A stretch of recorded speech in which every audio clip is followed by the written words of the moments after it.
Hi, everybody. John Popovich along with Greg Shoemaker from TriStateFootball.com. Every week, Greg sends me a list of very interesting games, and this is a three-pager this week, so there must be a lot of interesting games. Let's start with a couple of the usual suspects in Moeller and St. X. Moeller is home, but in Louisville, St. X comes into play now. They do, but you know what? Moeller's playing like a defending state champion right now. They've got a lot of weapons on offense, and I think that's what's most impressive about them. A lot of different guys have scored the football. Crable's got a kid who's playing quarterback, only a sophomore, so Gus Ragland's their starting quarterback, and he's doing a fine job, but you know, they're too deep. I mean, just about everywhere you go, they got 4 or 5 different running backs. Good team right now, and boy, I mean, you know, Coleraine, Moeller, 1 and 1A, the top teams. Plethora of Indianapolis teams coming over and playing in this area. Indianapolis Cathedral this week coming over to play St. X. St. X has got some problems up front, John. They only returned 1 starter on their offensive line, and it's starting to show. Through 3 games, they haven't had a running back run for more than 75 yards, and that's not typical for St. X. So they got some work to do up front, and I think once they get that all straightened out, they're going to be just fine. Let's get down to Kentucky. Campbell County, 3-1. Against Connor, we saw them win big, but we've seen them lose too. So they get together this Friday night. You know, we were just talking about offensive lines, and Drew Barker's been running for his life over there at Connor, and he needs to get some help on the offensive line and out of the backfield. The Romy brothers, they need to run the ball a little bit better. Unfortunately, their line, Barker's bigger than just about everybody on their line for the Cougars. Usually when we talk about this school district, we always talk about Coleraine.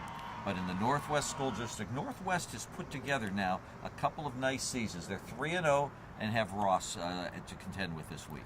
Even though the coaching change there didn't really affect them, this is a group of seniors that have been very good. They're 14-3, these seniors are, in their last 17 games dating back to their sophomore year.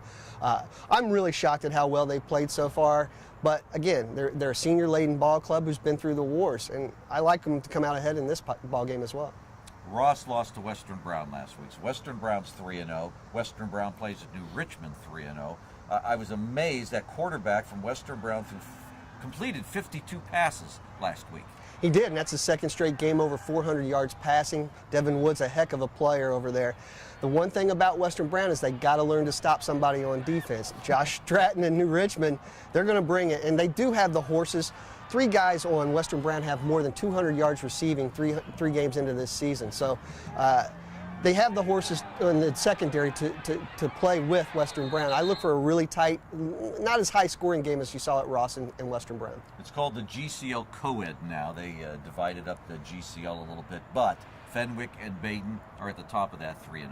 How about Fenwick? They got 2 wins over Division II teams and another one over a Division III team. So their Harbin points are looking really good. Oh, yeah. A coaching change there didn't seem to bother those seniors as well.